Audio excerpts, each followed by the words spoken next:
নমস্কার বন্ধুরা, আমি এখন করব হাঁসের ডিমের ঝোল। তা সেটার জন্য নিয়ে নিচ্ছি গোটা গোটা দুটো হাঁসের ডিম নিয়েছি, সঙ্গে নিয়েছি আলু, কাঁচা লঙ্কা আর টমেটো বেশি নিইনি, অল্প নিয়েছি, এরকম সাইজের টমেটো কেটে নিয়েছি। তার সঙ্গে লাগবে এখানে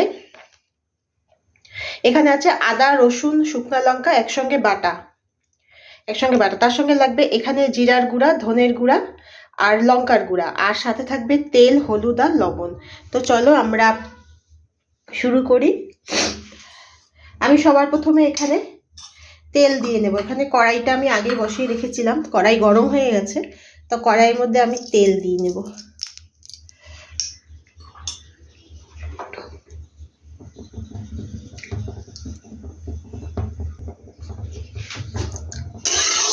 খুন্তি দিয়ে কড়াইটাকে একটু চারপাশটাভাবে নেড়ে দেবো। তেল গরম হয়ে গেছে, কড়াইটা আগের থেকে গরম ছিল, সেই জন্য বেশি সময় লাগেনি।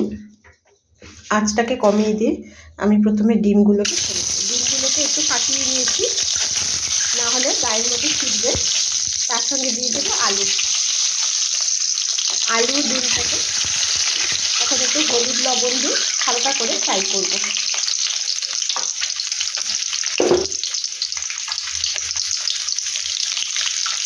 লবণ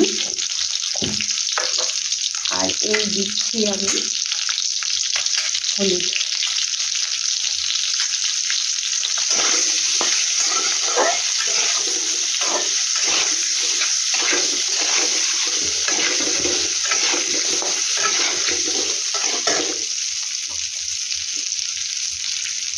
এটা হালকা 3 থেকে 4 মিনিট এটাকে একটু ভাজা করে দেবো।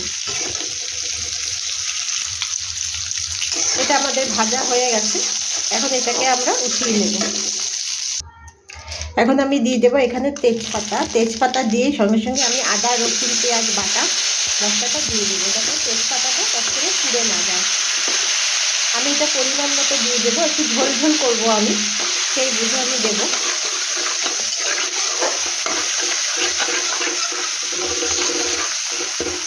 গ্যাসের আঁচটা মিডিয়াম করে দেবো।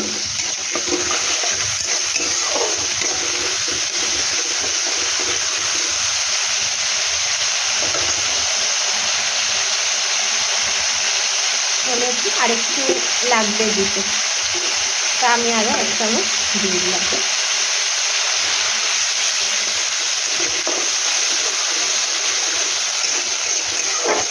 এটাকে একটু ভালো করে আঁচটাকে মিডিয়াম রেখে এটা একটু ভালো করে একটু কষিয়ে নেব, কারণ একটু আদা পেঁয়াজের যে গন্ধটা থাকবে সেটা একটু কেটে যাবে, সেই জন্য।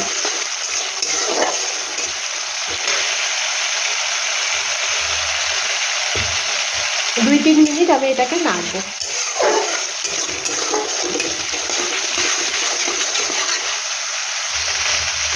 2 মিনিট পরে আমি আসলাম, দেখো এটা আমাদের কষানোটা পুরো হয়ে গেছে। এখন এটার মধ্যে দিয়ে দেবো এই ধনের গুঁড়া, জিরার গুঁড়া আর লঙ্কার গুঁড়া।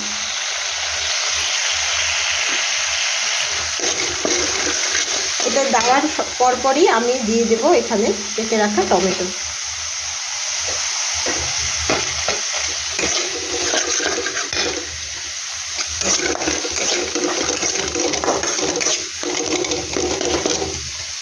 জল এখনই দেবো না, টমেটোটা দিয়েছিলাম এর জন্য যে মশলাটা তলায় লেগে যেতে পারে, টমেটোটা দিলে মশলাটা লাগবে না। তারপরে দিয়ে দেবো এখানে আমি আলুগুলো, কারণ আলুগুলো আমি সিদ্ধ করিনি, আমি শুধু ডিমটা সিদ্ধ করেছিলাম, আলুটা সিদ্ধ করিনি, সেই জন্য এটার মশলার সঙ্গে ভালো করে এটাকে নেড়ে এভাবে মেশাতে হবে। 1 মিনিট আমি এটা এভাবে নাড়বো।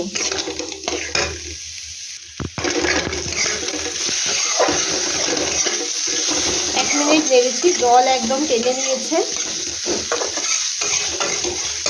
এখন এটার মধ্যে আমি এখানে দিয়ে দেবো গরম জল।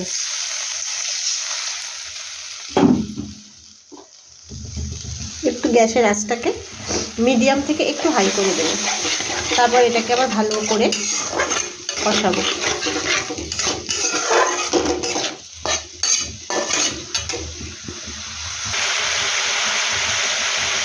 এখন আমি দিয়ে দেব লবণ।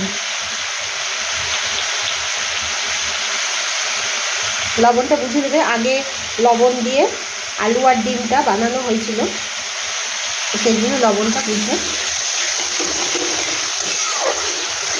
এরপরে দিয়ে দেবো চিনি।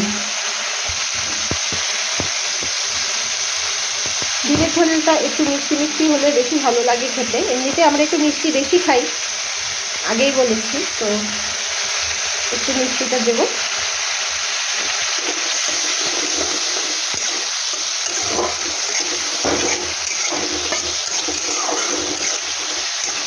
এটা কষানোটা অলমোস্ট হয়ে গেছে। এখন আমি এখানে পর্যাপ্ত পরিমাণে জল দিয়ে দেবো। এটা আমি একটু ঝোল ঝোল রাখবো।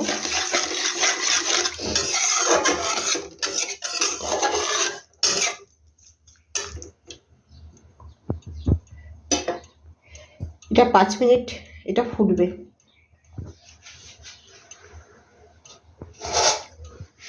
এখন আমি এটাকে ঢাকা দিয়ে দেবো। আঁচটাকে মিডিয়াম করে দেবো, মিডিয়াম থেকে একটু হাই করে দেবো।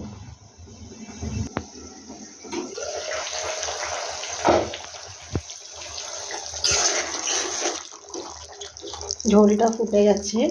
এখানে আলুটা দেখি সিদ্ধ হয়েছে নাকি। হ্যাঁ, আলুও সুন্দর সিদ্ধ হয়ে গেছে। এখন এই ডিমগুলো দিয়ে দেবো। ডিমগুলো দিয়ে একটু ঝোলটা ফুটাবো। তার সঙ্গে দিয়ে দেবো 3টা মতো কাঁচা লঙ্কা।